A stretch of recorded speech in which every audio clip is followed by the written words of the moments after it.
골량 감소 자체는 어쨌든 좋은 건 아닙니다, 무조건. 네, 그렇다면 이 뼈에 관련해서 좀 모니터를 보고 설명을 드릴게요. 네. 아니 우엉 아니에요? 치즈 같기도 하고. 이제 우리 몸의 뼈는 이렇게 크게 우리 딱 이렇게 만졌을 때 단단한 그 겉을 이루고 있는 피질골 그리고 속 안에 이렇게 여기 보시면 얼기설기 좀 여기는 좀 구멍이. 촘촘하게 메꿔져 있죠. 네. 이렇게 구성되어 있는 해명골로 구성이 되어 있습니다. 해명골. 이제 두 가지로 구성이 되어 있는데 이제 우리가 골밀도가 떨어졌다. 그런 말은 보통은 이제 이런 해면질에 그런 촘촘한 게 많이 빠지면서 엉성해지니까. 그치. 그래서 그거를 골밀도가 많이 떨어졌다라고 하거든요. 아, 좀 엉성해지면 어떻게 될 것 같으세요? 부러지겠죠. 쉽게 부러지죠. 맞습니다. 우리 예전에 우리 하얀색 엿 같은 게 있잖아요. 맞아요. 엿을 반으로 부러뜨리고 해서 이제 그런 거 확인을 했잖아요. 근데 내부가 꽉 차 있는 엿 같은 경우는 단단하죠. 좀 잘 안 부러지죠. 쫄깃하죠. 근데 구멍이 많은 엿들은 툭 하면 부러지잖아요. 그거하고 똑같으네. 우리 몸의 뼈도 마찬가지입니다. 네? 뼈에 구멍이 많은 것들을 우리가 골 내에 구멍이 많다 해서 골다공증이라고 이제 진단을 내리거든요. 자, 골다공증 얘기가 나왔으니까 우리 어머님들이 골다공증에 대해서 얼마나 잘 알고 계신지 저희가 VCR로 한번 준비를 해봤거든요. 네.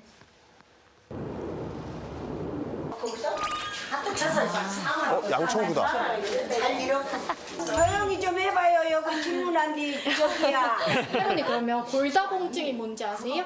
골다공증 뼈가 으스러진 거. 그렇죠. 근데 이제 넘어져가지고 저 가서 병원에 가니까 골다공증이 있다 해갖고 그때부터 내가 주사를 맞아. 3개월에 한 번씩. 이 팔도 부러져갖고 지금 한 2개월 됐는데 쓰고 있어요.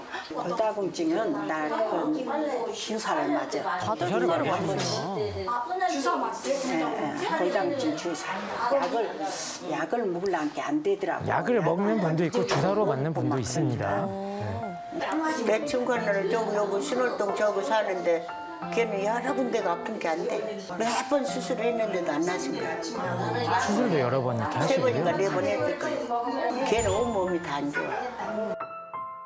제 응급실에서 제가 전공의 때 일을 하는데 한 80대 정도 되는 할머니 분이 한 번 오셨어요.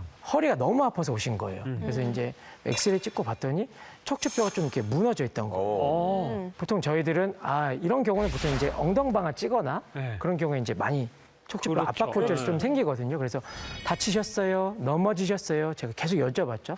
그런 적 없대요. 최근에 근데 감기에 걸렸고 기침을 많이 했는데 어느 순간 갑자기 허리가 너무 아프더라고요. 야, 그럴 수도 있겠다. 기침을 하면서 계속 쓰다 보니까 이 충격이 뼈에 전달이 돼갖고 골다공증이 그래서 좀 위험한 겁니다. 근데 선생님 네. 그게 직접 검사해보기 전까지는 내가 골밀도가 줄었는지 안 줄었는지 사실 모르고 지나칠 수 모르죠. 네. 외관상에 그런 몇 가지 특징들이 있거든요. 있어요? 어떤 게 있어요? 그런 것 주름살이 예전보다 좀 확 많아지고 늘어났다. 근데 우리 흔히 피부과 같은 데 가서 아니면 뭐 그냥 피부 그런 검색만 해도 나오잖아요. 피부는 콜라겐과 좀 많은 영향이 있다. 맞아. 그런데 뼈도 어쨌든 콜라겐과 여러 가지 단백질을 같이 공유를 하고 있습니다. 근데 콜라겐이 부족하다는 거, 그래서 주름이 늘어난다는 거는 결국 뼈에 단단함을 이루는 그런 단백질이나 콜라겐이 공급이 제대로 되지 않아서 이거 역시 골다공증과 어느 정도 연관이 있고요. 다음으로 잦은 치주염. 아까 반장님께서 잘 말씀하셨는데 이빨이 고정되는 건 턱뼈입니다. 그죠? 그리고 그 이빨과 턱뼈 사이에 잇몸이라는 구조가 이제 지지를 하고 있는데 자, 턱뼈가 약해져요. 그러면은 잇몸이 좀 흔들리고 그런 것들이 결국 잦은 치주염을 유발할 수밖에 없겠죠. 손발톱은 뭐 아까 영은 학생께서 말씀하셨는데 손발톱 갖고 설마 이러겠어라고 그렇게 생각할 수 있는데 손톱은 어쨌든 뼈와 같이 콜라겐 혹은 칼슘이랑도 많은 영향이 있거든요. 자꾸 깨진다. 뭐 사소한 충격에도 깨진다. 이런 것들은 이제 아무래도 칼슘 부족. 걱정이 되는 게 뼈는 한 번 이제 만들어진 건 평생 써야 되는 거잖아요. 이게 없어지면 어떻게 해야 되는 거예요? 육안적으로 보면은 한 번 생긴 뼈가 계속 유지가 되는 것처럼 보일 수는 있는데 이게 뼈가 되게 역동적인 그런 하나의 장기라고도 표현을 하거든요. 그렇기 때문에 생성과 흡수 그런 과정이 계속 반복되고 있습니다. 생성이 된다고요? 네. 뼈가요? 맞아. 실제로 이제 뼈는 1년마다 내 전신의 뼈의 한 10% 정도가 새로운 뼈로 교체가 된다. 불가리가 돼요? 그 안에서? 10%나요? 1년에? 아. 10년 정도 지나면 지금에 있는 뼈가 보통 새로운 뼈로 교체가 된다. 그러면 좋은 라고 해도 음식, 무관하죠. 네. 좋은 음식과 건강해지면 건강해질수록 뼈도 튼튼해진다는 그럼. 말이 많네. 이게 뼈가 이제 반복적으로 생성과 흡수를 반복하기는 하지만 네. 이제 계속 그렇다고 마냥 좋아지느냐 그러지는 또 않습니다. 이제 이 그래프를 한번 좀 보여드릴게요. 네. 자, 그래프를 보시면은 이제 위에가 남성, 위에가 여성입니다. 아래가. 그래서 좀 남성의 골 밀도가 좀 높게 포진되어 있는데요. 보시면은 청소년기에 골 형성의 골량이 한 90% 정도가 어느 정도 형성이 되고요. 그게 20, 30대 가장 피크를 이루고 있습니다. 그러다가 30대 후반부터 떨어지기 시작하죠. 남성, 여성 모두. 그러다가 50대가 지나면 점점 급감합니다. 근데 여성들은 완경기 지나고서 그냥 뚝 떨어지는데요? 아무래도 여성분들은 중장년 이상이 되면은 호르몬의 변화가 생기죠. 그중에 이제 에스트로겐이라는 호르몬이 있고 뼈의 밀도랑도 되게 깊은 연관이 있는데 그 호르몬이 줄어들다 보니까 골 밀도가 급격히 남성들보다 더 급격히 떨어지고 있고. 그럼 골다공증 여성이 더 많이 걸리는 거예요? 당연하죠. 그쵸.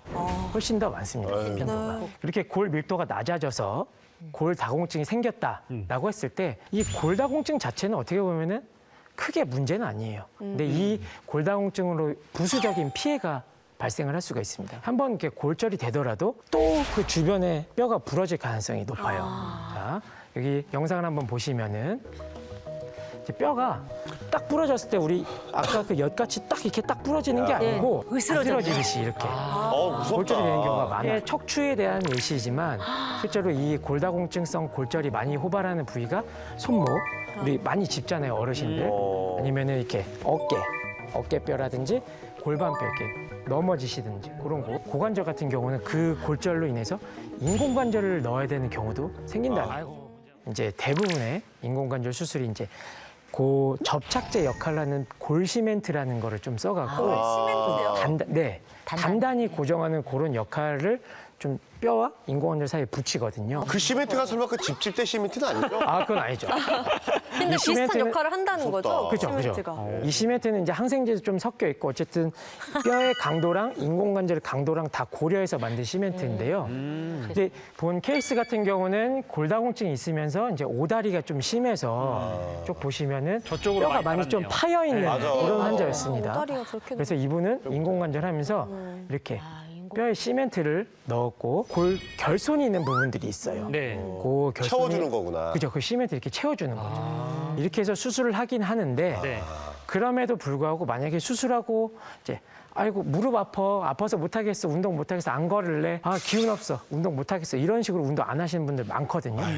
그렇게 되면은 운동을 안 하면은 골밀도는 더 낮아지거든요. 그렇게 되면 이제 아까 말씀드린 대로 인공관절 이렇게 주저앉을 수 아유, 말짱 장기간 너무 그래서 안타까워. 그쵸. 아유. 장기간 쓰려면은 힘들어도 운동을 하셔야 된다는. 그러면요, 선생님, 골밀도를 보존하는 방법도 있는 건가요? 그래서 뼈 건강에 좋은 생활 스포츠 그런 아주 간단하게 할 수 있는 에어로빅이 있거든요. 한 다리를 이렇게 발판에 올리고 반대쪽 다리를 들었다가 놓고, 내렸다가 반대쪽 다리를 들었다가 놓고. 내렸다가 그렇게 어렵지 않네요? 이거 한 10번 정도 이렇게 반복을 하는 겁니다. 팔이 좀 너무 심심하다. 이런 분들은 이렇게 뭐 팔을 이렇게 흔들면서 할 수 있습니다.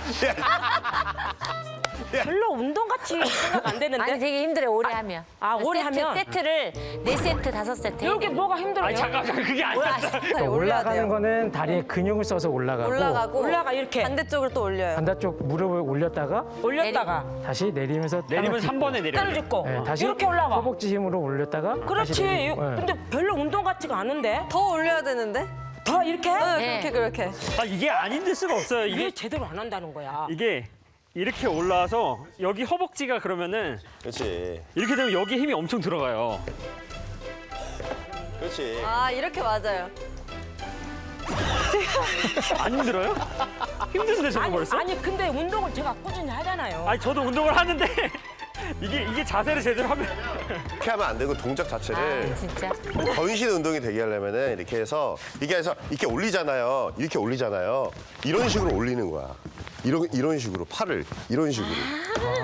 그러면 이게 훨씬 더 이런 게 열량 소비가 훨씬 전신 많이 돼. 운동이 되는 전신 운동 되는 거예요. 이게 해서 이렇게 하는 거야. 이렇게 춤처럼 이런 식으로.